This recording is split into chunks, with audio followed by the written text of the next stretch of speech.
He's been arrested today on charges of homicide against his wife. You were arrested today, so you're not coming back here today? Okay. And the sexual part of the relationship was kind of odd that it was. Okay, imagine this. You're 50 years old. You've successfully gotten out of a horrible marriage. A man you accused of being very violent. You were married to him. He nearly killed you. So you got away. You've built a new life. You meet a new man in an Arizona eatery, and you guys kind of click. You kind of hit it off. He tells you his name is Lee Moore. You even Google it. You know, he's handsome enough. Maybe the younger women have recognized who this man really is and they know his real name, and you don't know his real name. You don't know who he is. You don't even know that other people know who he really is. Maybe those younger women don't want him anyway, especially after finding out who he really is. But you let him into your heart eventually, and eventually you let him into your cozy 3-bedroom, 2-bathroom, 1,600 square foot, nearly $500,000 home. You know, you're doing well for yourself. You've got a sister, you've got a brother-in-law, but you're single. You and your friends, you joke about like, okay, we're single women, we have to be careful. We're not gonna meet some murderer and start dating him. In fact, because of your history, you've chosen that specific home where you live within walking distance of the Gilbert Police Department in Arizona because they know your story. They have worked with you, they have helped you in the past. Now, months after you begin dating this Lee Moore, on Father's Day no less, he confesses his real name, at least his first real name. He says his name is Barry, but you're still thinking, okay, Barry, Lee, Moore, whatever. Cops show up at your front door later and tell you he's been arrested. He's suspected of killing his wife, and his real name is not Lee Moore, it's Barry Lee Morphew. The guys have used have really been crappy recording. I'm on right now.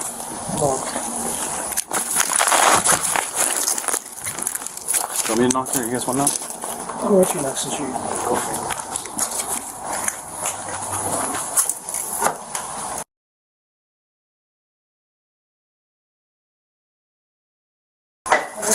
Open now.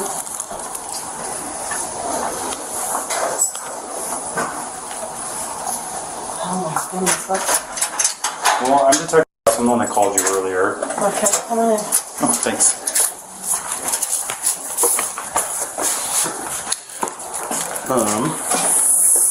I'm Greg Slater. I'm with the Colorado Bureau of Investigation. Here's my Ken Harrison with the FBI in Denver. Do you have a place we can sit down? Yeah, come on in.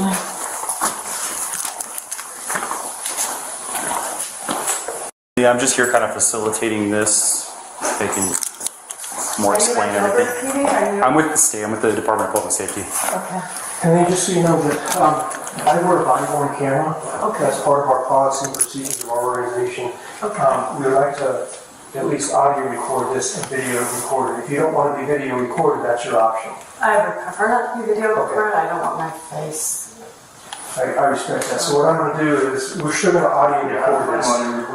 The recording is going now, so I'm going to shut my body-worn camera off, okay? Okay.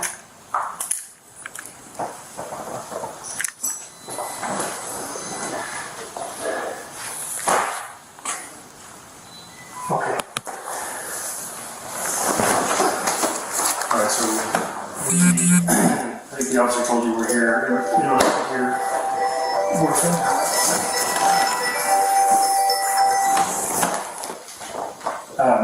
Is the person that's living here with you your boyfriend?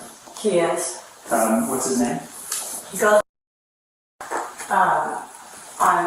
Just so happens that on Sunday night, on Father's Day, he told me some things that I was not obviously aware of. So I now know his first and last name, his legal name.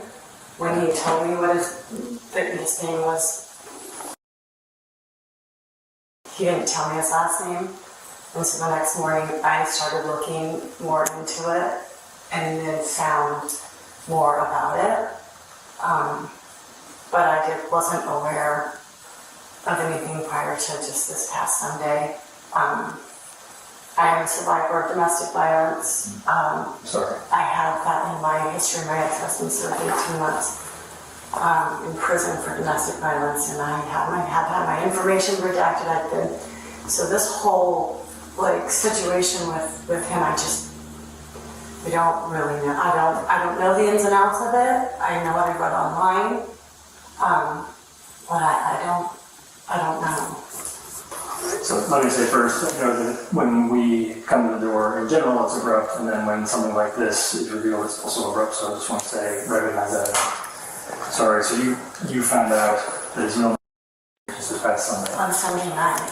How long did you know him? We met on December 28th.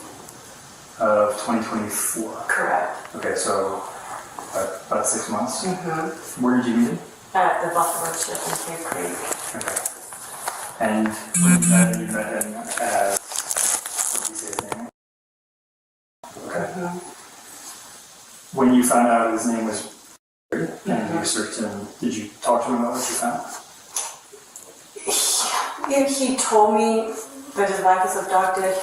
He said a few other things. I was obviously kind of, in shock, and I'm thinking, wow, the hypocrisy of my background, and then having this faced with this was like, are you kidding me? Like, how is that my fate again?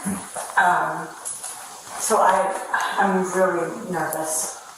And I've been nervous about the whole situation since he told me on Sunday. I just really don't know how to handle it.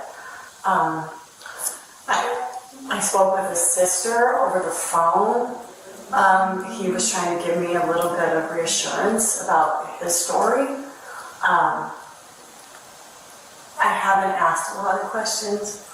I've read a few articles online. I don't even really know what to ask. I've never in my life been, exposed to something of this magnitude, so I don't really know. Has he been living with you here? So we met in December, and he came and went most of it. He and I just discussed this yesterday about how long he's actually been here, and we both thought around the 1st of May. That's the length that he's been here, kind of living here. Before that, from December before that, he was with his daughters. That's what I was told. He's got a daughter that lives in Florida and one that lives in Colorado. So he was more than, upfront with that. That's what I believe, anyways. And so that's all I know about his dealings outside of when he was here. Have you ever spoken with him? Neither, no. Was he working at all? Since he's been here? No. He did last week or the week maybe prior. I think he did a little job in Cave Creek. He brought his machinery. He has a piece of machinery that he uses for work, and he did bring that back from. I don't know if it was I think it was in Wyoming when he picked it up from Wyoming and brought it here. Okay. But that's all I know. When he's not staying with you, do you know where he stays? No. I can say that I know that what I've been told, when we met, he stayed in Cave Creek. I don't know where hotels, I don't really know. I don't know that. But I do know that he was in Florida with his daughter in Marco Island. I know. I don't know anything factually because I've never seen it personally. I just know what I've been told. And told by who you guys were? Okay. This is an odd question, but did you continue to call him, Lee? Did he ask you to call? No, he's never asked me to call. Okay. So even like today when you're talking, if you address him, you call him? Okay. The sister that you talked to, do you know who that was? I don't know. It was his middle sister, is all I know. And we were planning a trip to go back to Indiana so I could meet them, meet his mom and meet his sister. And that was kind of prior to me knowing what he told me on Sunday. And then even more than I was like, well, I need reassurance from other females. I can't just take only his word about what he's telling me. I need to see, because he's, I would say, obviously what he says is out there is not true. And so I was looking for maybe some reassurance from people that knew him, his mother, his sisters, that look at me in my face and say, you know, give me some other reassurance. But I don't know. I mean. Okay. And you said when you found out, he brought it up on his own. He did. I didn't know to ask. Right, of course. And he told you, you already said this, what did he say had happened to his wife? That she was abducted. Okay. Did he say anything else? No, not really, just that she was abducted. He had left for work and she was abducted. I mean, he wasn't, maybe he was vague. I didn't think that it was that way because I didn't know what questions to ask. And when he told me that his name was on Sunday night, when I looked into it online and found that his last, that I had to Google missing woman in Colorado. I didn't even know any of it. So when I Googled it, then I found the last name and I said to him, I said, well, why, when you told me what your first name was, didn't you say what your last name was?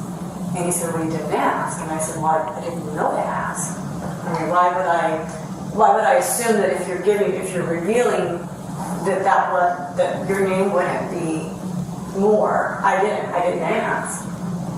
But, you know, when you're not, you don't want questions. I still don't know questions to ask. His equipment that you said you picked up from Wyoming, it's not in your garage or something? No. Do you know where that's for? It's somewhere in Cave Creek is all I know. I've never been to there. I've never, the only time I've ever spent with him in Cave Creek was the night that we met. And that was at the Buffalo Chip. And that was the night of December 28th. Okay. You said you stayed with him that night? No. Oh, no, okay. No. Okay, well, he's been arrested today on charges of homicide against his wife. You're arrested today, so you're not coming back here today? Okay. Now, the Arizona Department of Public Safety has released the name of Barry's girlfriend as a matter of public record. It's been out there for a while.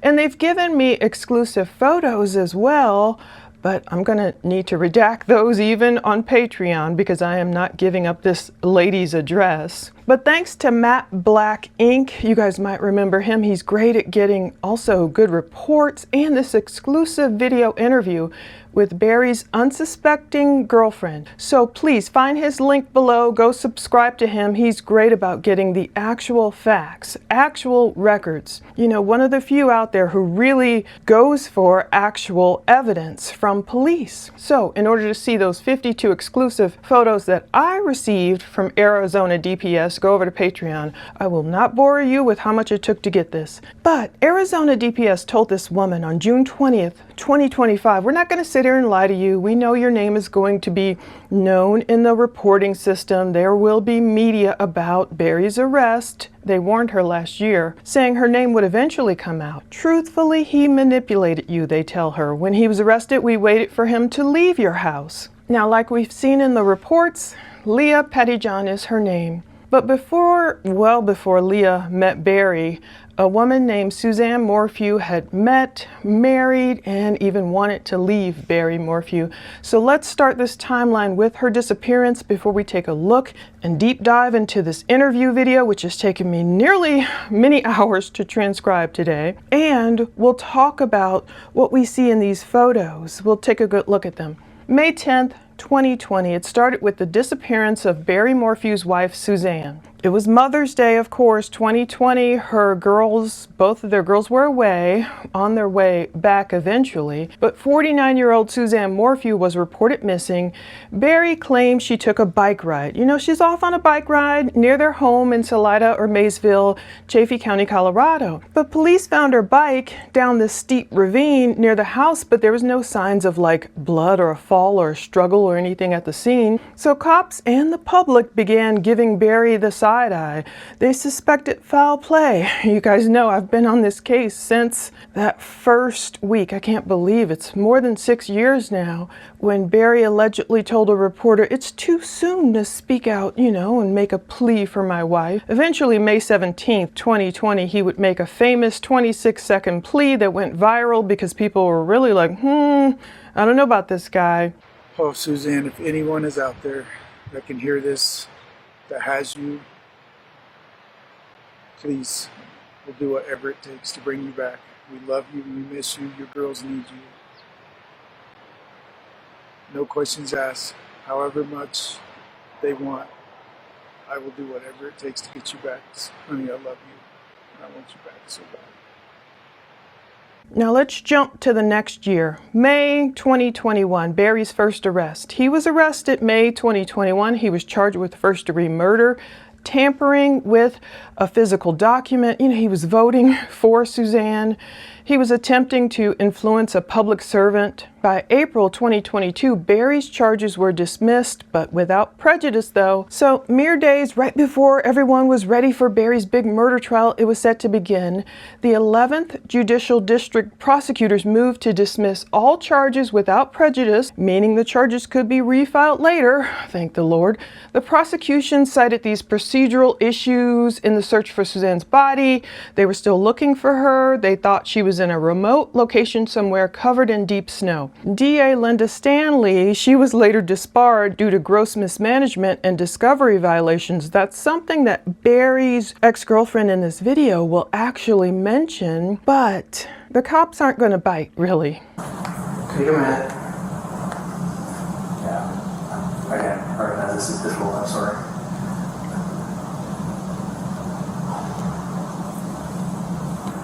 In some ways, Can you tell us about that?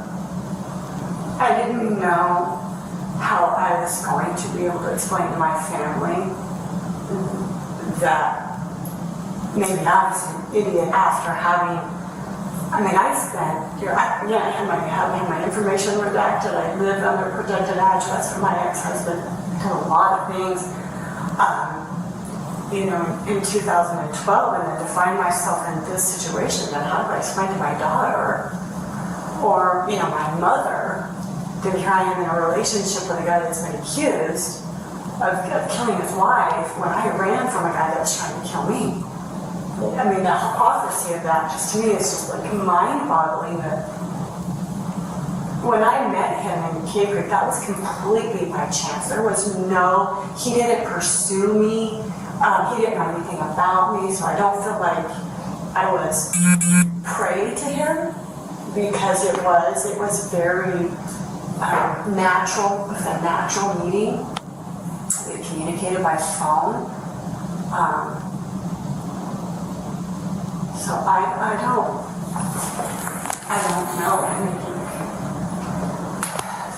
I didn't know anything until. I don't know why he. And I asked him, why are you telling me now? It was 4 days ago, 5 days ago, Sunday night. We went to Father's Day, and I came home that night, and he told me all about it. And I said all about it, not in any detail. Some I've read, so I know probably more than what he revealed, but.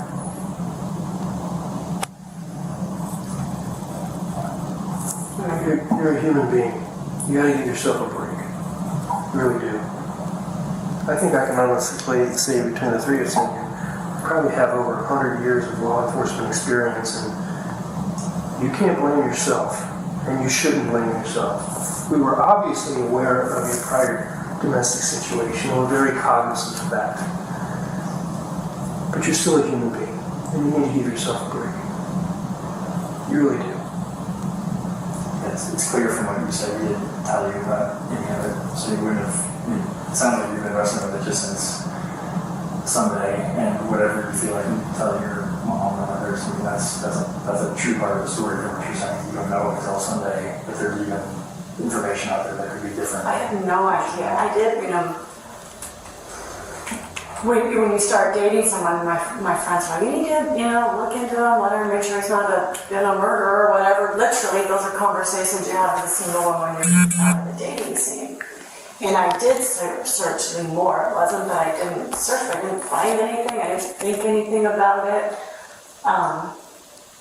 Again, how ironic from my situation. I live at this house because of that police department right there. When I bought this house, I needed to be in this precinct because I worked with those officers. They knew my story. They knew everything about it. I dealt with. So I had an officer assigned to me. I did a lot of things.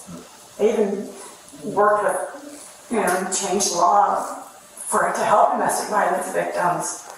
And so again, I sit here and I'm just like, are you freaking kidding me? I didn't know what to do, really. I wasn't afraid of him, I will say that. He was always very kind, very gentle to me. That's the way he always behaved. And the friends that I've introduced him to all said the same thing about him. That he's such a calm, even kill person, very easygoing. I was going to ask you a question about that. So you have friends you introduced to him, but they know him as. Mm-hmm. Have you been introduced to anybody that knows him here in Phoenix? No. I met him with a guy in Cave Creek. That's as much as I know about him. And it was the very first night I met him, but I have not had any contact with anybody else that he has a relationship to. Okay. And you described maybe he's an older guy. We had been out to dinner, my sister and my brother-in-law, we'd gone to dinner, we'd gone to a bar, I had a couple drinks, so I had been drinking that night when we met, and I wasn't even, the night that I met him, I wasn't even looking to meet anybody, so I was kind of shocked, and he asked my phone number, and that's kind of where it kicked off like that. But there was no any more or less to that meeting, so I wasn't really paying attention to who he was with. I didn't think I'd ever see him again, quite frankly. How long was between that meeting and when you guys started communicating? He asked me out, so on that Saturday night, he asked if I'd go out on the following Monday. And he drove here to Gilbert, and with my situation being the way it was, I wouldn't allow him to come to my house. I don't allow any men to come to my house when I first meet them like that. So we met at a bar or a restaurant in Gilbert, and we had dinner or whatever, and then he went back to Cave Creek. And he came out several different nights, and I would meet in places, but I would never allow him to come here. And about probably 3 weeks into the relationship, one night we'd been out drinking, and my brother-in-law and my sister drove, and we met at a bar while he'd been drinking, and so we weren't letting him drive, and so we didn't really know what to do it. And that was the first night that he came to the house. So it was well into January before he ever even came to my house.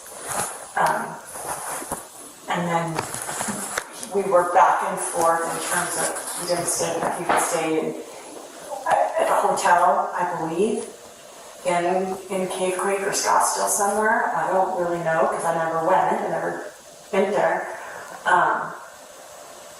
Why do you say hotel? Because that's what he would say, that he would stay at a hotel or an Airbnb. I don't know what. I didn't question it really because I didn't really question it. I guess I should have. I mean, he did meet me in March in Florida. I had a work trip there, and he was spending time with his daughter, according to him. He drove down to Orlando And we spent the weekend there on a work trip, and then we went back up to Palm Beach, where I have a friend that lives. And then he left and went back to be with his daughter, and I flew home. And then he went to Mexico with his girls, to my knowledge, and then ultimately ended up here first part of me. I couldn't give you the exact date. And he and I talked about that yesterday. Neither one of us could pick the day of when he came back here, so I don't really recall.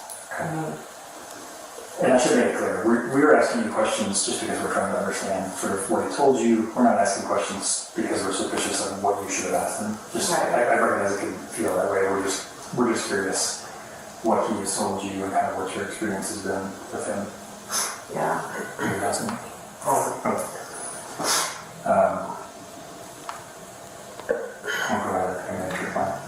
I'm sorry. I'm old. Am I as old as the guy? No, I That's a don't know good how answer. you are, but Probably a good yeah, answer. I think he appeared older, but I don't really remember. The two of them were standing there.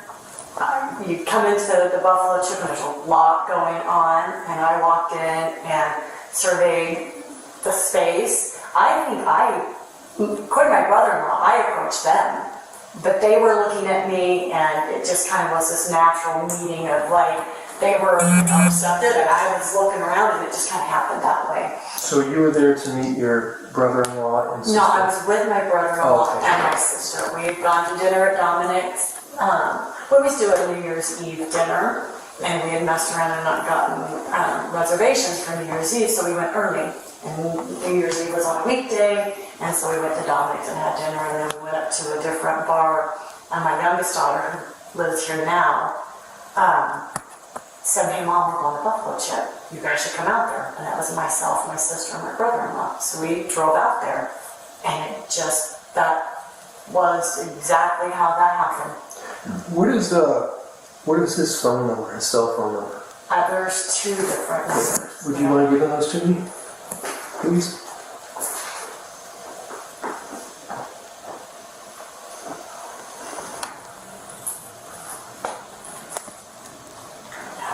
I'm just shaking.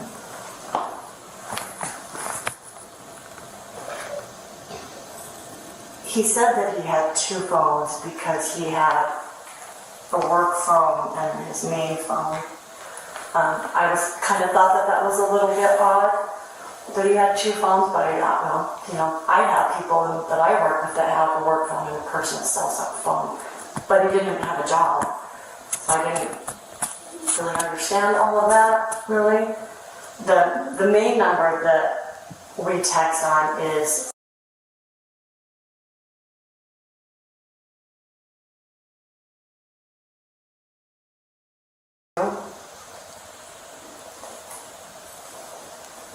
and then the other phone number.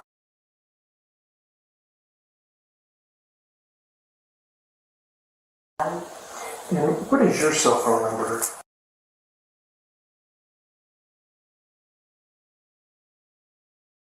I'm sorry. And who's your carrier? Verizon. Okay. Do you know what he was doing? Did he have money? Or would you pay for everything? I don't. Oddly enough, this morning, well, a couple days ago, he said something about helping around the house and not feeling like a freeloader. And so this morning, just before he left here, he said, I'd like to help out with the bills or whatever. He paid when we would go out places. He paid mostly with cash. I didn't really think anything about that really either until Sunday night. Then it started, I'm thinking, okay, well maybe he's not using a credit card so that it can't be tracked or where he's at. I mean, all of these things are like adding up in my brain that I'm trying to realize that this is reality, not a TV show. But there's a safe in my bedroom where he had some cash. I don't know, I never got in it. There's $1,000 of it of mine in his safe. We went to Las Vegas a couple weekends ago, and I had this cash in my drawer and I asked him to put it in his safe. So there's $1,000 cash. It has my name on it. It's in a round envelope in the safe that's in my bedroom. Is that your safe or his It's safe? his safe. And when did he bring that to your home? He brought that when he brought his stuff back. So the first part of May. Because he flew from Florida to Indiana. He said that he had a church friend or someone that passed away, and he went to a funeral there. And then he picked up his black F-50 that you've seen here, and drove it to Wyoming, picked up items there. I don't know, I think that's where his machine was. He calls it his machine, his skid steer, and whatever other items he had.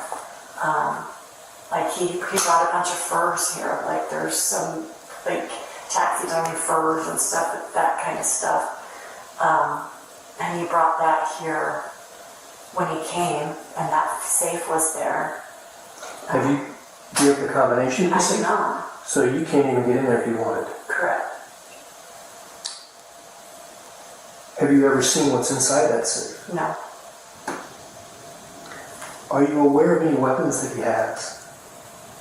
No. I mean, he had brought chainsaws here, a familiar weapon, but there's chainsaws, but I'm not aware of any weapons. Like I have my 30-30 that's in my closet, but I don't have any knowledge of any weapons that he has. Now, Barry has the nerve the following year, May 2023, to file this big lawsuit. He must have thought, okay, those murder charges are dismissed. You know, him and his girls went on Good Morning America and they sat there, all their hands together, and oh, we know he's innocent.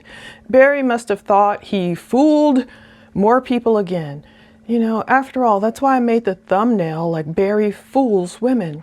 I think he fooled Suzanne with, you know, putting on that he could be a good husband. I feel like he fooled his daughters and is still fooling them about likely what he did to allegedly cause his wife's disappearance, as he's been charged with, her murder, technically. And he's fooled Leah by giving her a fake name, pretending to be not who he was. So in May of 2023, Barry must have thought, oh, I need money, but I've gotten away with murder, so let me file a big lawsuit. I don't know what happened here, but I talked about Barry's $15 million lawsuit not working, and then, thank the Lord, that Suzanne's remains were found. Thank God. Like, let's get biblical for a second, how Cain slew Abel. You know, it's like your brother's blood is crying out, God said about Abel. It's like Suzanne's legacy, her remains were crying out. Miracle of miracles, September 2023, Suzanne's remains were found. They were accidentally discovered in Colorado, about 45 miles away from her home, during an unrelated law enforcement search. Now, by March of 2024, Barry is finding a new life and new names in Arizona, but he must have been kind of pooping bricks, because even though he's off away from Colorado, finding a new life, giving people fake names, he must have been really worried about what Suzanne's remains would tell the world. So he finds this new life. Now, public records indicate that Barry was paying property taxes at some Stardust trailer park. He was supposedly self-employed. Let his girlfriend tell it, not really. Now, we know in Colorado and in Indiana he owned a deer farm where they were from originally. When they moved to Colorado, in 2018, Suzanne and Barry, he was a landscaper, independent contractor. You know, he made money, it seems. Suzanne had money as well. Well, there's no professional licenses that he held in Arizona. I'm sure because he was keeping a low profile. Now, this girlfriend, Leah, she would later tell police, Barry, she didn't know him as Barry then, but he didn't have a job. She said he was kind of going stir crazy. He was working in her backyard, you know, trying to fix up her yard. This was the day that he got arrested again. But They met in Cave Creek, Arizona, which is a good 639 miles away from Salida, Colorado, where he lived with Suzanne when she was alive. It's a whopping 10.5-hour drive away from the home he shared with Suzanne. So Barry found this escape in Arizona. Apparently, he found a group of people who must have minded their own business and did not follow true crime like we do. For example, there's this Charlie Lutz. He's an Arizona bar manager at Harold's Cave Creek Corral. He told Fox News Digital that he didn't know Barry Morphew by his first name, and he knew him as a guy named Bruce. Now, the bartender said Barry was always approached by other women, so women must have found him attractive at the bar. And Lutz said he would frequently approach other women. Barry flirted with other women. Now, this one pretty woman, we've seen this photo, this real platinum blonde, Libby Spurrell, she told Fox News Digital she was one of the women that Barry Morphew flirted with. You could see it, him shaking her hand. They were at Harold's Cave Creek Corral. Now, Libby said she was there in March of 2024. That's when Barry asked her, do you want to dance? He walked out to me and he said, hi. He's like, do you want to dance? And I said, you're Barry Morphew. I love Libby. Thank God she must follow true crime, And at the time, according to Libby, Barry said, no, I think you have the wrong person. A bit later, Barry said an individual approached them and introduced Barry as Lee from Indiana. So I wonder if this is his same, wingman, whatever wingman Leah saw Barry with. Obviously, whoever this wingman is up there lying to the ladies and saying, yeah, this is my friend Lee from Indiana. Do you know any more about where things were in Wyoming? Did you ever talk about having a place there, or? He said he had a place there, but I don't really know. All he said about Wyoming is that he was done with Wyoming, that he always wanted to live there. He loved the weather there, whatever. But then he and I met, and he was like, there's nothing for me in Wyoming, and that's far away from you. We're building this relationship. So that's the most that I know about Wyoming. I've never been there.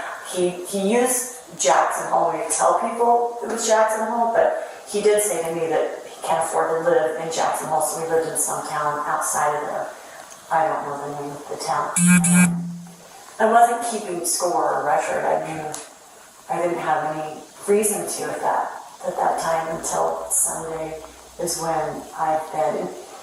He knew that I was really concerned, and he just kept saying, you seem different. I'm like, well, yeah, you just dropped a bomb on me, and I'm trying to process in my mind what I think and what I've read and kind of understand isn't who he's been. And he's been very consistent about his behavior for 6 months. So never any sign of aggression or anything that would be a red flag to me until Sunday, and that's a little bit more than a red flag. Sure. Has he, you may have mentioned this is sort of Wyoming, has he said that he has property or places that he owns in any other place? So Cave Creek, you said it sounds like it was a hotel. He said that he has a couple of houses that he owns here in Cave Creek that he rents out. I've never seen them, I've never been there. He did talk about collecting rent from those renters. That's the extent of what I know about Cave Creek. He said that he owns his mother's house, that he built a house for his mom, and I don't know if he owns it or he kind of alluded to the fact that he owns it, but he talks about it being his mother's house. And then he said he bought a condo for his daughter in Florida just over the last couple of weeks before he came back here, so it's been longer than a couple of weeks. Yeah. Do you know his daughter's names by chance?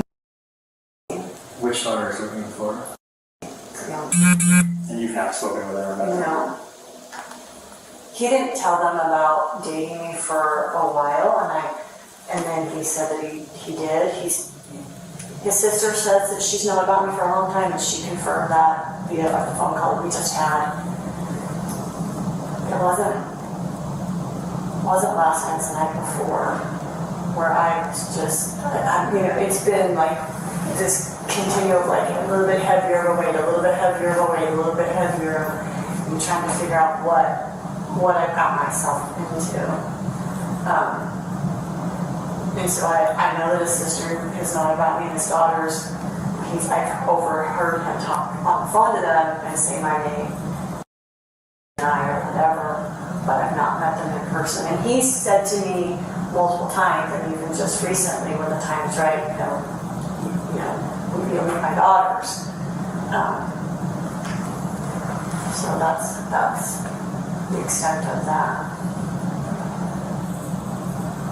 Well, I'm sorry for the weight of this. We should say this. I mean, he's been arrested. Like anybody who's been arrested, he has the same rights that everybody does, which means he is presumed innocent until it's proven guilty. There will be some information that will be released publicly that you'll at least be able to see that will talk a little bit about. But I'm making mention. No. You'll not. The fact that he's arrested today means that the process is still ongoing. It's entirely separate from our conversation with you. But that information will be collected and released to see what that's. I'm assuming he's your ex-husband now. Is he in jail, in prison, or is he on that? Yeah, that was he went to prison in February of 2011, or 2012. So obviously we write reports. We will ensure that information that would be considered public information, we will have our DA fight for that to be blocked out. Yeah, so we don't provide. I'm associated. Unfortunately, he brought you into this. And I'm not going to sit here, we're not going to sit here and lie to you. I mean, your name is going to be known in the reporting system. It's going to be known to the prosecutor. It will be known to his defense team. But as far as anything else right now, it will not be known to anyone else. We just want you to know that. Okay? So he said something to me about a civil suit, and I read that in a report, something about that, and about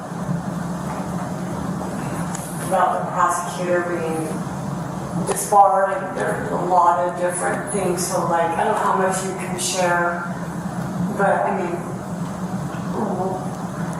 there's some things. I asked him. I said to him a couple of days ago now.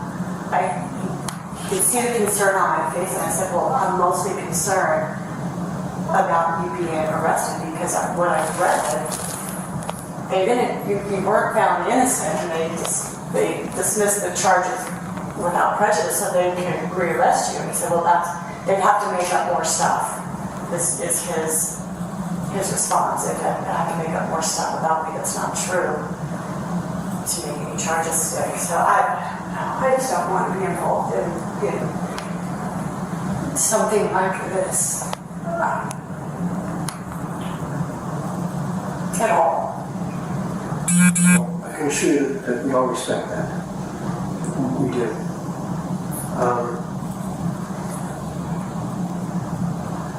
And if I were to sit here and tell you that you wouldn't be involved because he's been staying here with you, I'd be lying to you. But I can't tell you for sure. I don't know what attorneys are going to do. None of us. Okay, we don't know if they're going to call you as a witness or whatnot. We don't know. We can't. We won't know that. Obviously, we can keep you appraised along the way of everything that we know. But as far as any of this getting out to the media, it's not going to be coming from us. They will not have access to any of the reports. Because this is an ongoing investigation, and until it's adjudicated, they are not entitled to any reports. At some point, those reports will be released, but that's going to be a while down the road, and that will be an issue that we can tackle to ensure your privacy. I let the redaction of my stuff go because it's really hard to have your information redacted. It's very, very difficult. And because of the length of time with my ex-husband, I let I didn't continue to fight that. You gotta have something actively going on as a private citizen to have your information redacted. I'm sure you all very well know. So I let that go. I still do use my protected address for most everything, which goes through the state of Arizona, and they forward me my mail. But yeah, I just, with my history and then to be involved in something like this, it just made me look like a freaking idiot. And You're not an idiot. And as I said earlier, you're a human being. There was no indications at all whatsoever. I had no idea. And there's got to be a point in your life where you have to, take a step and let your guard down a little bit. But that's okay. That's fine. It happens. You can't beat yourself up for that. So, obviously, I'm not in your shoes, and I don't have a clue. But please don't beat yourself up for this. If this helps, Leah, I would just give you a little bit of a timeline, because sometimes when people interact with this and it's their first time with something like this, they just don't know sort of what would be in play and how to study this. So the events, did he tell you when his wife, in his words, was abducted? Do you know roughly when that incident? On Mother's Day of 2020. Okay. So that she was reported missing on Mother's Day of 2020. There's some other legal process which he's referring to, but then her remains were found in September of 2023. I read that online. And now he's been arrested today. So obviously from 2020 forward, that's really the sort of preview of the investigation as well as before 2020. And you've just been connected to him since December. So when I say there's information going to be released in the DA's office, that's up to them. They may release something that are related to the charges. That is not going to have anything to do with you. There's no reason why we would say, he was in a relationship with this person. That's not something that is going to be a part of it. There's no reason for it to be a part of it. And in fact, we're not allowed nobody's supposed to be talking to the media about these sort of cases after arrest. So there isn't anything, like I said, from us that could even come up immediately for it to be there. Prosecutors in the defense will know your name. They'll know that you were in a relationship. They'll know that from him. But that's the extent of it. Obviously, your relationship doesn't go back in at a time which is going to occur. So you're connected to him in a way that you know, but not connected to the core of the timing of the case itself. That's pretty bad. Why wouldn't Barry want people to know his real identity? Because they might not want to be around him? Or if they were around him, would they start asking him too many questions about Suzanne? Now, let's skip to April 2024, the very next month after he's trying to hit on Libby. Thank God she follows true crime. Suzanne's death was ruled a homicide. Bam!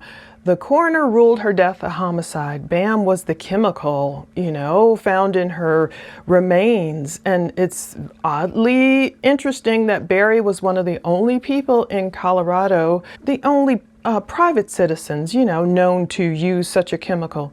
No longer could defense attorneys claim, Suzanne ran off with her boyfriend. She was having an affair with that Jeff Libler. She's probably alive somewhere in Ecuador. Left her family, left her husband, left her daughters, But tox analysis detected those BAM controlled substances in her system, including the powerful animal sedatives, tranquilizers, and prescription painkillers, ones that Barry was known to use. Let's skip to after Christmas that same year, December 28th, 2024. This is when Barry meets Leah. December 2024, he gives her a fake name. It's right after Christmas. Leah said she met Barry in Cave Creek on December 28th. Leah said she approached them. She walked in kind of surveying the place. She was with her sister and brother-in-law. She went to this Buffalo Chip Saloon and Steakhouse. I guess her daughter had kind of invited them out. She came in, she says it's, like a raucous place, all these people. And I'm like, wow, didn't any of these people recognize Barry? Anyway, she said Barry was standing with some older guy maybe. She was receptive to them. Her brother-in-law remembers it as Leah approached Barry and the other guy. I guess she walked in, maybe they were smiling at her and she might have smiled back and just approached them and said hi. Leah admitted, he didn't pursue me. Now, sometime after that point, Leah and Barry reportedly began dating. She would eventually trust him enough to move him into her home, but she would not let him come over right away. You know, she has a history, so she's careful, and she was like, no, I don't let any men in my house. And she even had the forethought to Google Lee Moore. Her friends tell her, you know, you can't just bring any guy into your life or whatever. She searched Lee Moore, explaining she had literally had conversations with her girlfriends about, you know, don't meet some murderer, but she couldn't find, of course, anything related to Lee Moore because that wasn't his name. So Leah must not have seen this evidence photo of Barry's Arizona driver's license. It clearly says Barry Lee Morphew. But she said, I wasn't afraid of him. He was always very kind and very gentle to me. Wow, it's crazy. I'll let you listen to snippets of this interview and I'll interject, but if you want to go watch the whole thing, go watch it over on Matt's channel. Again, please subscribe. He'll probably get more evidence. I don't know. As far as goes locally, what it'll say is that he was arrested here in Gilbert, Arizona. That's it. Your information will also be redacted. Anything about it. Okay. I know it's a big concern, and I can say it locally from here. And I work for DPS, so a lot of that stuff is, especially redactions and stuff, are coming through our department. So.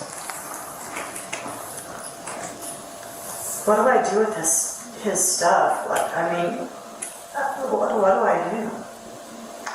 I don't know that you have an answer. Well,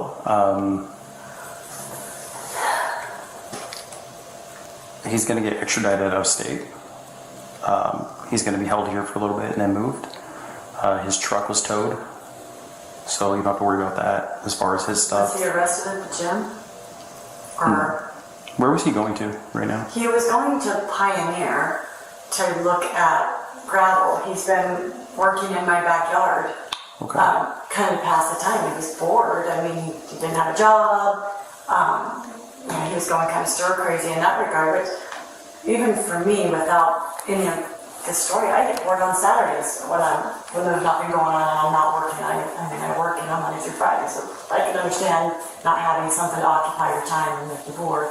So he's been working in the backyard, so that's where he was going. He was going to look at grass seed and or some type of different rock to put in the backyard. That's just been something that he's been doing to pass the time. And then after that, he was going to the gym, and he said he'd be back around 1 o'clock. So when you guys called, I'm like, holy crap!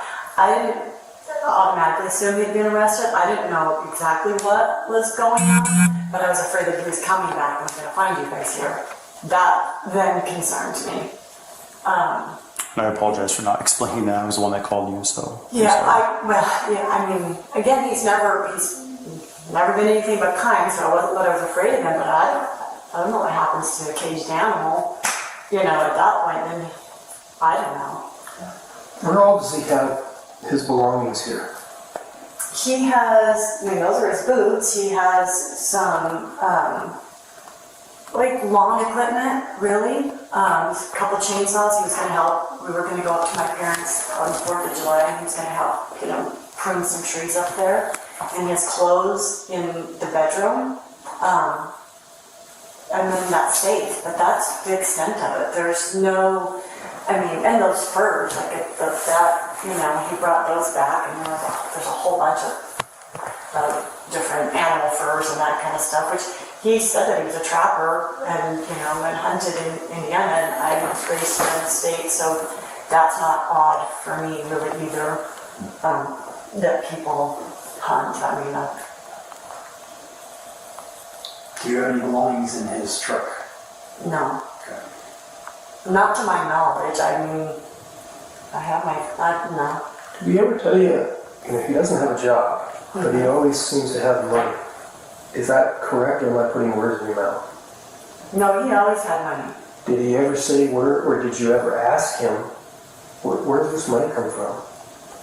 Well, he talked about being an investor. He said that he had money in investment accounts, but that was not liquid cash money. So he talked a lot about those. I say a little bit about those things. He talked about the fact that he at one time had was a multimillionaire at one point, but didn't have that kind of money now. And he did say, even this morning, financially, that he didn't really have to work, but he would like to work, and something else about collecting his rent money from the houses in Cave Creek, and that was the money he lived off of. But he wasn't real flamboyant, or there wasn't, he wasn't really extravagant with money in that way. He paid for dinner whenever we would go, and he just said that, that's the least he could do. And he paid cash. A couple of times a credit card. Just this other day we had a credit card transaction because we went to a restaurant and they didn't accept cash. And I didn't have my wallet on me because we had been to the gym and I didn't take my purse. So you made here in December of 2024. Correct. And then how long was it that you all were here, or he was here? I'm just confused on the timeline, and I apologize. Just, you said he came and went. He did come and go. January 2025. Let's skip to a few weeks later. The first night, Leah lets Barry come to her house. So Barry had been drinking, they met at a bar. Leah had been out to dinner with someone or whatever, and they all met for dinner. And she said, okay, we met Barry here, but he's been drinking. Well, she knew him as Lee. We met Lee here, but he's been drinking and we don't want him drinking and driving. So she allowed him to come to her house. But it's not like they moved in or anything. He would come and go, she said. He was still busy with his daughters. But February 2025, CBI contacts Arizona DPS in February 2025 to provide info on Barry Morphew, asking for assistance to monitor his whereabouts in Arizona. They wanted to keep tabs on him. Now, Valentine's Day, February 14th, 2025, Leah said Barry left to go spend time with his daughter in Moab. Now, this must have been Macy, the youngest daughter. She said he was just kind of helping out his daughter. She was in a bad relationship, went through a breakup. She was sad. So Barry drove Macy, she was missing her dad, needed her dad. Barry drove Macy all the way to Florida from Moab, and, eventually he would buy her a condo allegedly down there and everything. But then eventually he drove back from Moab. Leah wasn't sure. She's, her world is rocked. She's like, this man, he doesn't even go by the name he told me. So what else is not true? March 2025, Barry drove to Orlando, Florida, spending time with Leah because she had a work trip out there, and also his daughter. Then he went to Mexico with his daughters. Now we know we've seen them do the Mexico trips. They used to do them, of course, with Suzanne. Suzanne spoke of, them being in a Mexican resort and Barry chasing her around the resort because he was trying to look at her phone or something. He kind of started staying here, like I said, maybe the third or fourth week in January.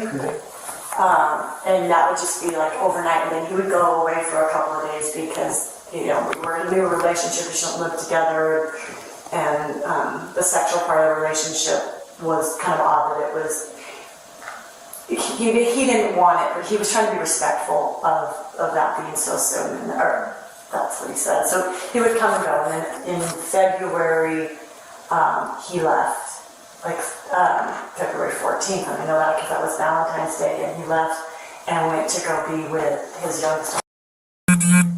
They spent time in Park City, they spent time in Indiana, in Wyoming, and then in Moab.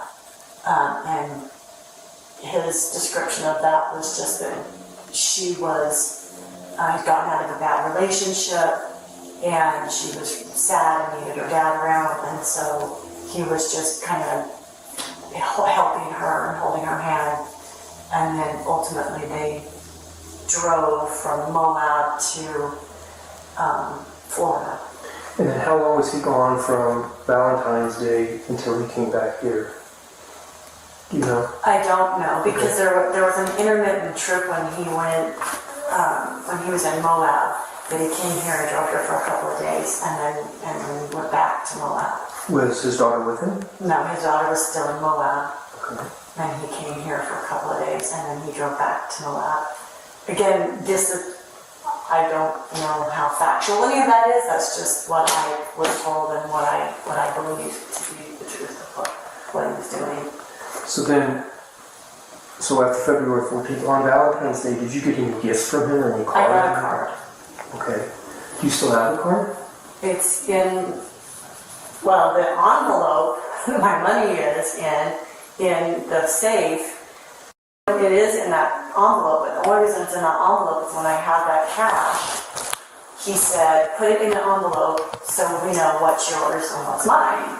And so I said, fine. And I reached up on the counter or on the shelf and grabbed that envelope and put that money in that envelope. So it's in a red envelope that says my name on it. Okay. There was a Valentine's Day card that he gave me that day, but I probably have it in the bedroom. It wasn't anything very significant. Okay. It was just an acknowledgement of that it was Valentine's Day. So then, when did he come back here and start staying here more regularly? Not until after he came back from Mexico. So, to my knowledge, and I FaceTime with him quite a bit when he was in Mexico. So, I'm fairly certain that's where he was at. I mean, there was some location on phone when you FaceTime, we don't really know, but we did FaceTime when he was in the pool, and he was with his daughters, to my knowledge. And then when they got back from Mexico, he and I were back in Florida, and then he stayed there until they closed on the condo, and they moved her in, and he was there about a week, and then he came back here. So it was around the first part of May that he came to Arizona, more of on a full-time basis. Did he say anything about he and I how to pay for the condo? He just said it was a prior booked trip that he'd already paid for it, and they had scheduled that trip prior to him meeting me, which didn't seem odd either based on the length of time that they were gone, that it would be kind of a pre-planned trip, a time off work for his oldest daughter. And even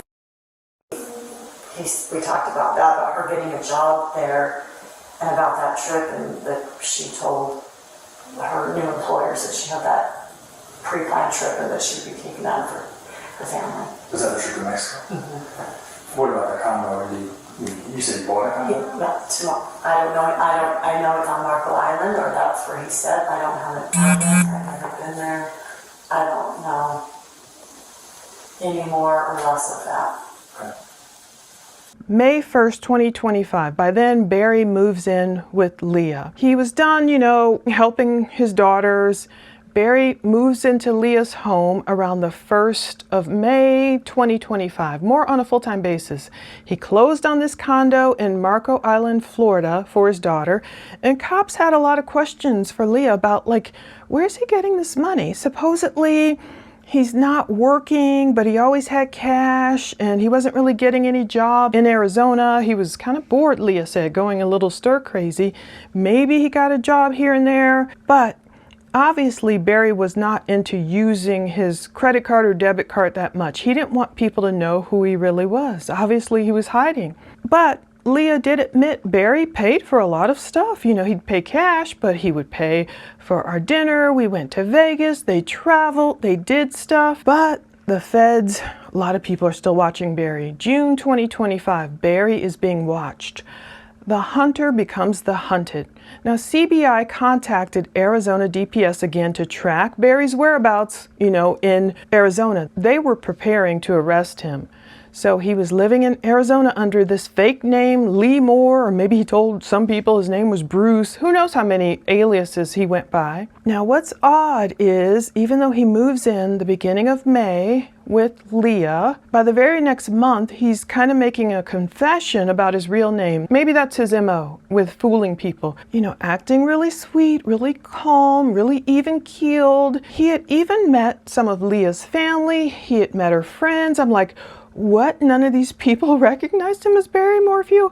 Maybe he does have that everyman kind of face and, rugged Western landscaper type of tanned guy, and maybe people didn't put two and two together. To me, the Suzanne Morphew story was huge. I mean, it was totally viral, but of course, things that are viral to us, true crime followers, aren't necessarily viral to other people. June 15th, 2025, Father's Day. What was it about Father's Day that made Barry confess his real name? But he still didn't tell her everything. Did Barry have a sense that he was being followed and he was about to be arrested, or was he just trying to get Leah to trust him more? He told her his real name, but once you listen to the actual interview, the portion where you'll hear Leah said, "Oh, well, he just told me," and it's redacted, so we have to do it by contextual clues.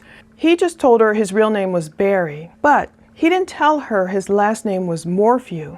Still, she was trying to figure out what was going on. She still only knew him as Lee Moore until Father's Day. He confesses, "Okay, my first name is Barry," and then he tells her, "Oh yeah, my wife had been abducted in Colorado." So Leah's all thrown for a loop. You know, this guy, she thinks his name is Lee Moore. Obviously, she doesn't see his driver's license or see any of his debit or credit cards. This man is always about the cash. How did they even check in? I guess he checked in under fake names, you know? Did his daughters play along with this? Well, she never met his daughters. She had finally started speaking on the phone with his sister only after Father's Day, when she's like, "Wait a minute, your name's not even Lee Moore?" She wanted some reassurance from another woman, like, "Wait a minute, and you're telling me your wife was abducted?" And that's when she started really Googling. She still didn't know to Google Barry Morphew, though. She still thought his last name was Moore. She was like shell-shocked. She didn't want necessarily that confrontation. I mean, she probably knows, of course, being a domestic violence survivor, you avoid confrontation with people who aren't stable.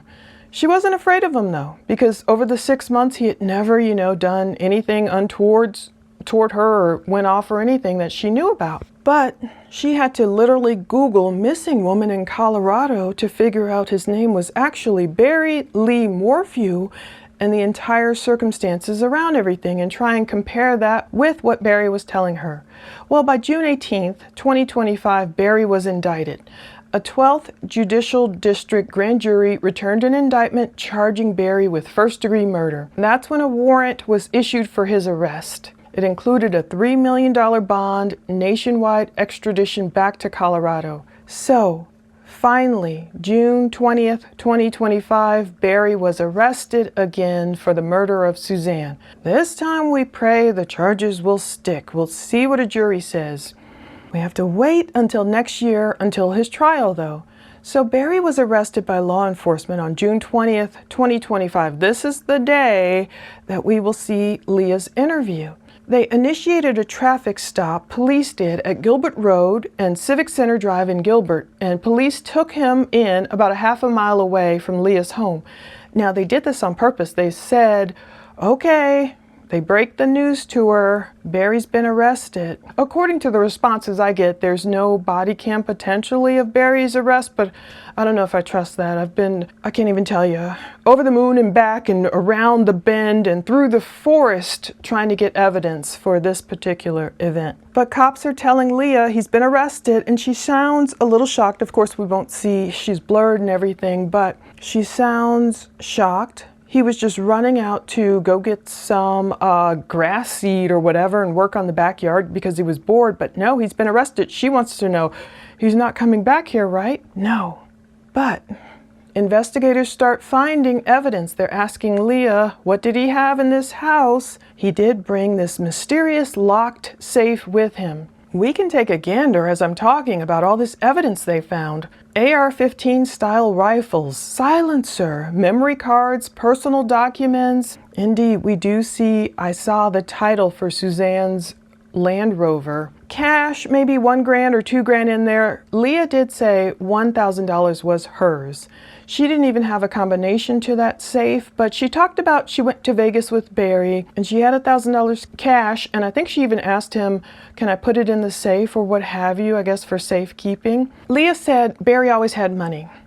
She was telling the cops that, you know, Barry bragged about being a multimillionaire at one time, but he doesn't have that kind of money now. But Barry kind of played it slick with Leah. He told her, well, you know, I really don't have to work, but I choose to work, and I own a couple of homes that I rent out in Cave Creek and all this stuff. Leah said, look, he paid cash for dinner a couple of times, had to pay a credit card. That's the least he could do. He didn't want to feel like a freeloader in Leah's house, but I guess some things probably were red flags to her. Like, why would he move into her lovely home if he owned these other homes, if he was doing okay for himself, you know? Well, Leah talks about, okay, look, $1,000 of cash is in that safe. That was mine. She talks about this Valentine's Day card that Barry sent her, and we do see they redacted this one properly, where it was like February 8th, the postmark, a red envelope. That's the envelope she used. You know, she tried to make it sound like, oh, well, the Valentine's Day card, it was no big whoop. He wasn't even there with her. She put her $1,000 cash in that red envelope. And you do see a sticky on the back saying, I love you. So I wonder who wrote that. Did Leah write that to Barry, or did Barry write that to Leah? But they wanted to know about any weapons, and Leah didn't know about any weapons being in that safe or in the house. She's like, well, I know he has like chainsaws, but I wouldn't consider that a weapon. Meanwhile, he's got all this dismantled rifle components, accessories, some kind of American resistance manufacturer, weapons and stuff. So much stuff. Something fitted with a black scope, pistols. You guys who know about weapons will know this stuff, and you can, again, look at them over on Patreon. Sig Sauer ammunition, I think that's how you pronounce it. Plastic Ziploc bag containing loose brass cartridges. Again, AR style magazine. He had all this, and he had the letter or the card, the red envelope addressed to Leah, the blue sticky note, I love you. Handgun permit written in red ink. We saw a U.S. passport. Binoculars, that got me. I know Barry loves his binoculars. And he had a blue zippered deposit bag branded with the Fifth Third Bank logo. I don't know if they're out west, but they're definitely out east, out here. Black nitrile gloves. They didn't know the combination for that safe, so that's why these photos show this heavily damaged safe that must have been cut open, pried open. Let me know what you see inside this safe. I was like uploading these photos and trying to figure out what's in there. Could it be any evidence, any additional evidence that would tie him to Suzanne's murder? Maybe. So, now that Barry's gone, and Leah, whatever part of her interview I haven't played, I'll just play it towards the end. June 20th through September 2nd, 2025, Barry is in jail. He's locked up. He's been extradited. So he's extradited to Colorado from Arizona. I'm sure Leah is just going through getting over the shock of it all. He would be held in the Alamosa County Detention Center on the $3 million cash bond, initially cash only, for a couple of months. But by September 2nd, 2025, a judge modified Barry's bond. Judge Amanda Hopkins. She would not lower Barry's bond. Barry Bond reminds me of Barry Bonds. Anyway, she wouldn't lower it, but she did modify it from cash only to either cash, surety, property bond. So that means he could use a bail bondsman, he could use real estate as security, and since he has all this alleged real estate, he was able to make bond. He made bail by September 19th, 2025 and was released from custody, fitted with a GPS ankle monitor, which I hope works, placed on house arrest somewhere. I can't imagine how people felt. The very next day, remember we went over this? September 20th, 2025, Barry's daughter Mallory was stopped for speeding by the Colorado State Patrol, and part of me wonders, was she racing to her father somewhere? And remember, she spoke about the multiple homes that they had or whatever.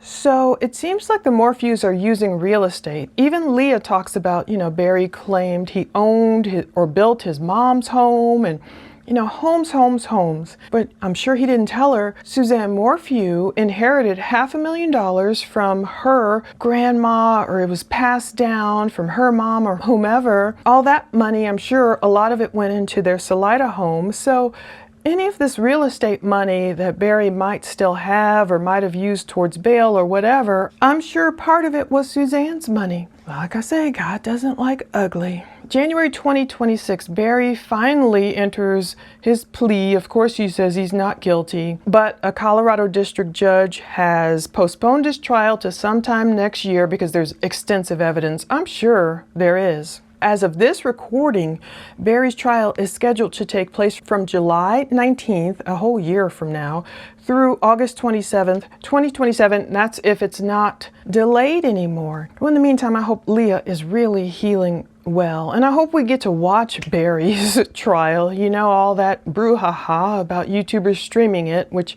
made the judge take our access away, even watching it on WebEx.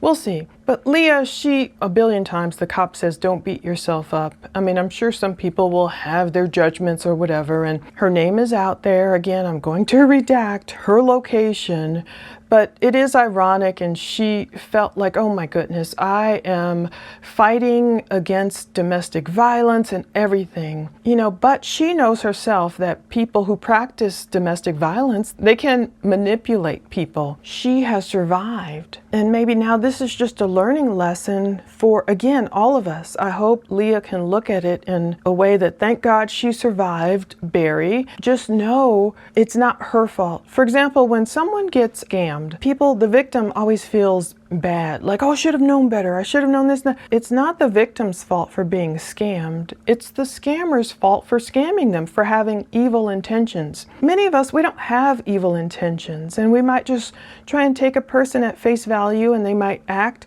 wonderfully for 6 months, but Leah didn't know how Barry would act if he had have been arrested while, they were at home together. She's like, I don't know how a caged animal would have acted. And indeed, maybe only Suzanne saw that caged animal. After all, you don't know if a person is truly a murderer until they murder someone. A jury will decide if he did to Suzanne. However, it ain't looking good for Barry, all this evidence. I wish he could have just stayed behind bars. A man like him likes to manipulate. They like to put on this good Christian front. I'm sure that was attractive to many women, especially women of a certain age where it's kind of like, okay, maybe my choices aren't as much as when I was in my 20s or whatever, or this man seems really attractive and maybe he has some money, and the guy who just likes to fool people. If anything, Leah should not be so embarrassed. The cops were telling her eventually, your name will be out there. They put her whole name in the report. They even gave me her address, but I'm like, okay, no, I'm gonna black that out, redact that. She should not be embarrassed. I pray she is just safe and uses this as, the trial comes on. Maybe she'll be a witness.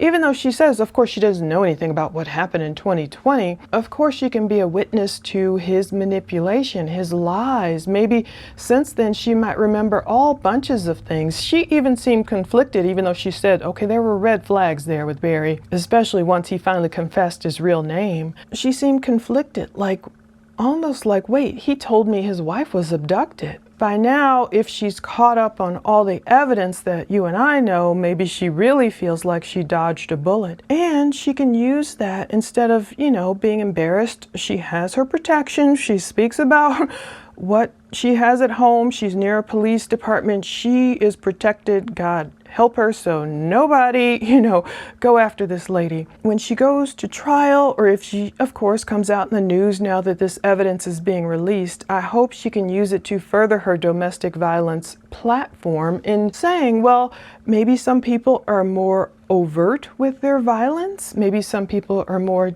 just, in your face and everything, whereas other people might be like sneaky snakes like Barry Morphew, slithering his way into lives, getting people to trust him, pretending to be this sweet, helpless. I think that's the game he's playing with his mom and daughters.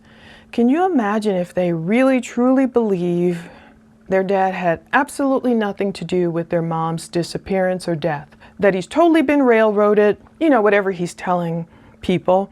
Oh, everyone has it out against him, the cops, the prosecutors, everybody. If they truly believe in his innocence, that shows you how powerful and sneaky and convincing some people can be. So hopefully now you've seen most of these 52 photos and all of that imposing F-350 truck and all the stuff that Barry brought on over to this woman's lovely home, just trying to slither his way in. And Lord knows what would have happened if they continued living together and seeing each other and maybe got more serious. Or would he have ever harmed her, or did he only harm Suzanne in the worst way possible? God, I pray Barry does not get away with this. Oh my goodness. Daniel 12:3. Those who are wise will shine like the brightness of the heavens, and those who lead many to righteousness like the stars forever and ever.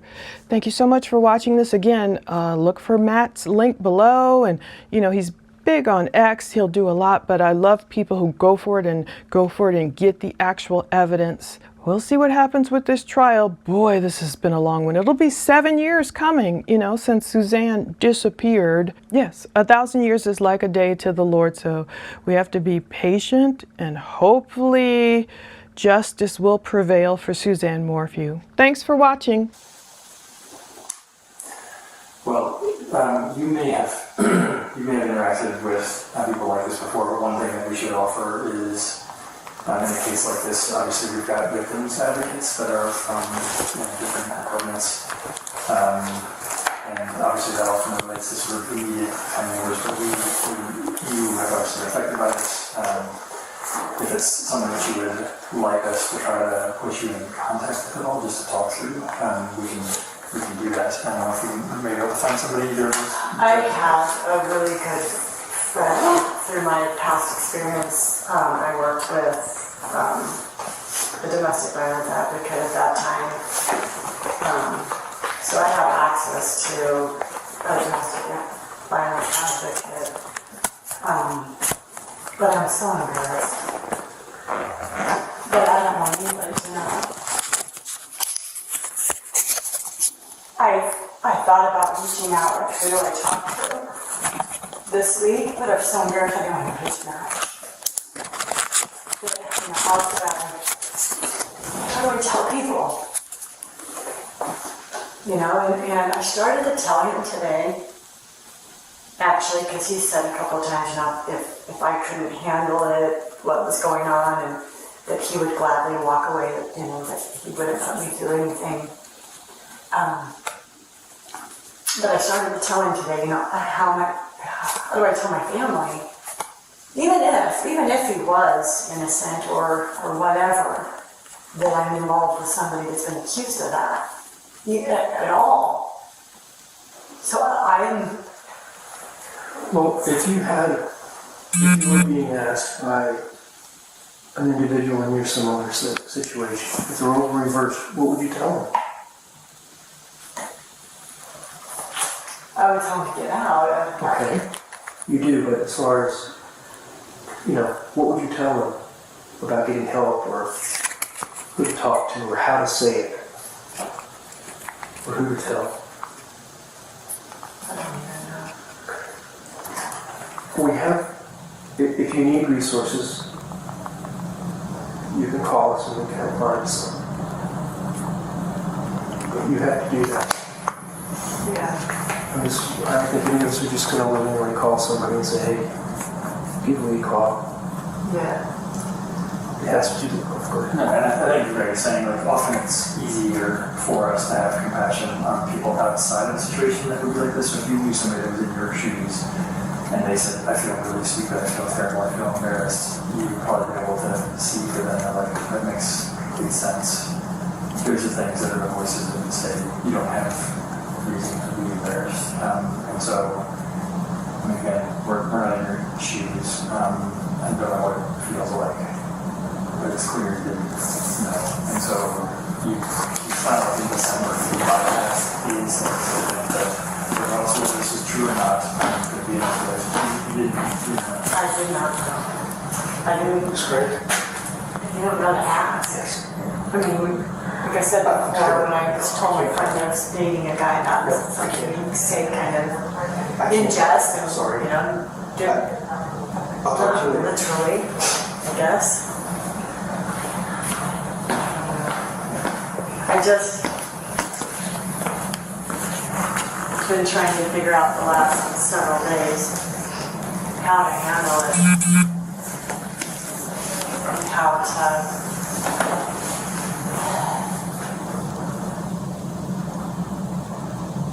break, kind of break away from it and tell me maybe we can take it, a couple of days.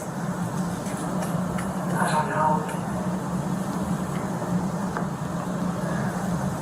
Well, as we said, you have the space now separate from anything you've decided, so the space is there. Yeah. It's taken into custody. So you've got some time to just kind of process without having to think about how to get around. Sorry, it was about. I mean,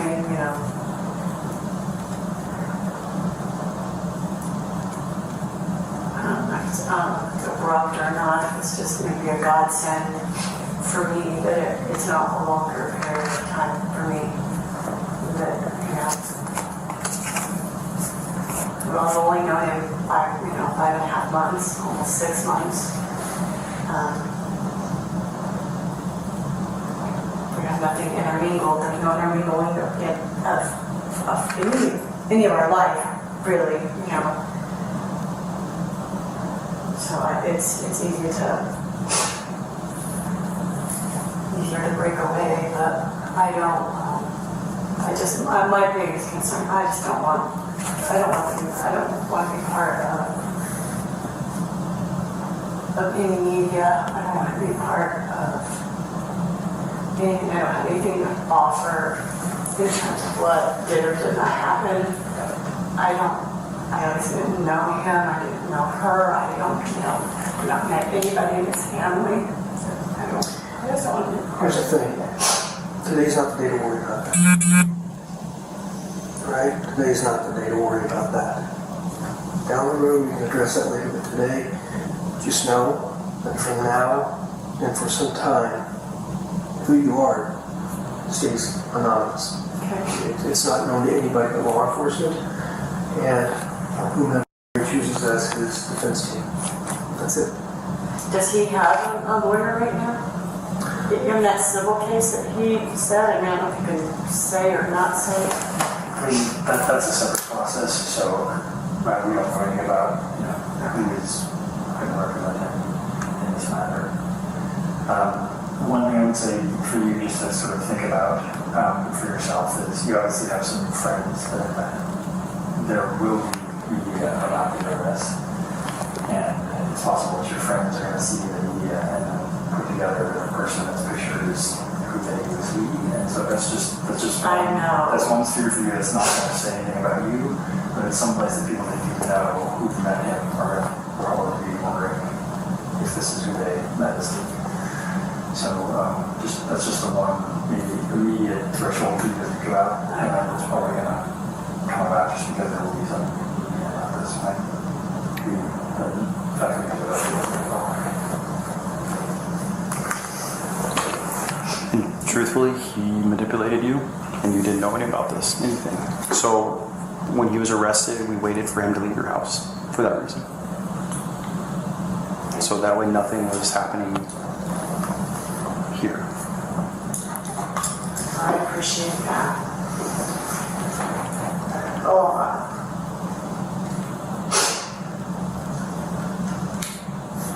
So we get that way, there is a separation, you know what I mean, of you, because I know locally there is going to be media, there's going to be probably press conferences, they're going to talk about it, so it's easier for us to keep you out of it in that sense. And that was some forethought that we had as a group, so.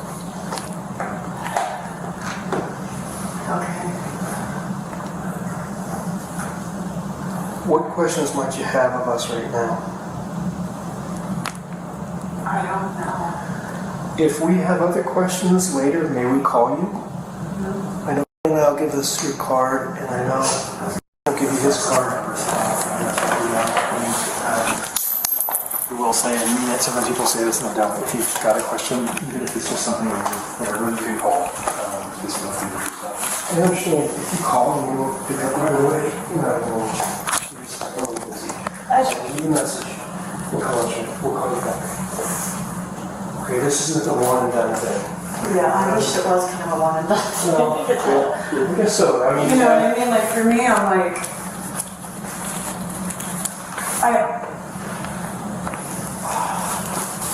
I wished he wouldn't have told me on Sunday, almost. Because then I could honestly say that, this would be the first that I knew of it. I just didn't really know. Can you get that? No, I can't. It's at work. I can call him back. Because I should have been, I should have probably told him to hit the road immediately. I didn't know what to do. I didn't know what to say. And I didn't not know what to do because I was afraid of him. This is out of a movie. Like, general public aren't. This is what you guys do. It's not what I do. You want to say as much as we can, which we're not in your shoes. You were going through that sort of beating yourself up for a while, and anything in life, you can't know something until something reveals itself, whatever it is. And I'll just, like you said, whether he's innocent or guilty of this, just the fact that it's out there and it's revealed to you and you've got to wrestle with it, you telling yourself you wish you would maybe shut it off immediately based on what's happening today. It's when somebody reveals something that you did not know, you've got to take it in, you've got to assess, you've obviously known him as a person to be a certain way, and those are all just legitimate things. So I just want you to, as much as we can, encourage you not to beat yourself up. I think that's important because you can't do something with something you don't know. Are you going to be home the rest of the day? I'm gonna call my sister. Are you going to go over to her house? Or? Probably. Okay. So if we need to reach you again, You can always reach me by my phone. Okay. Is your sister local here to be over? Mm-hmm. Okay. Yeah. I mean, they've all met him. We just went to happy hour on Wednesday. And finding out on Sunday, I've been reluctant. Like I was reluctant to take him, continue to take him around my family. Not out of fear or anything. I just didn't want. I feel so dumb, and I feel so guilty for having introduced him and put those other people, in a situation that I obviously didn't know prior to Sunday, so there's not really guilt before that. But Wednesday, I'm like, what do I do?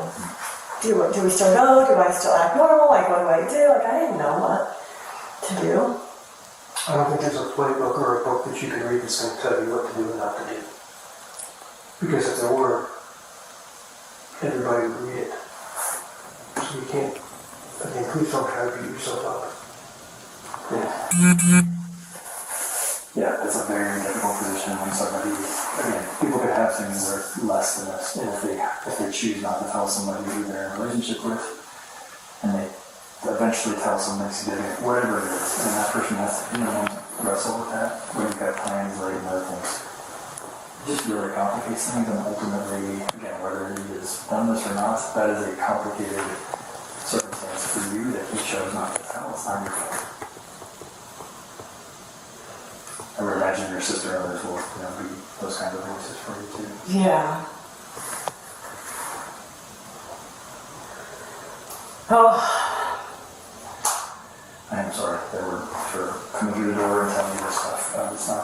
It's not an easy thing to hear, not an easy part of the job that you unfortunately have to do in context. Well, like I said before, there is some relief that I ultimately don't have to have that confrontation, even though he's always kind. And I say that because he never indicated that he was anything other than very kind, very even-mannered, well-mannered, everything about it. But I didn't know,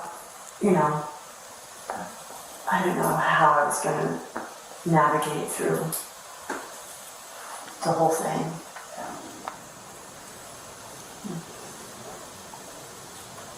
Well, we're going to get out of here. We'll be back in touch later today. We'll give you a call. Okay. Okay? Okay. It's a pleasure to meet you. I'm sorry we're not under these conditions. Thank you. Thanks for talking to us. Thank you, guys. All right. Be safe, all right? I know you will.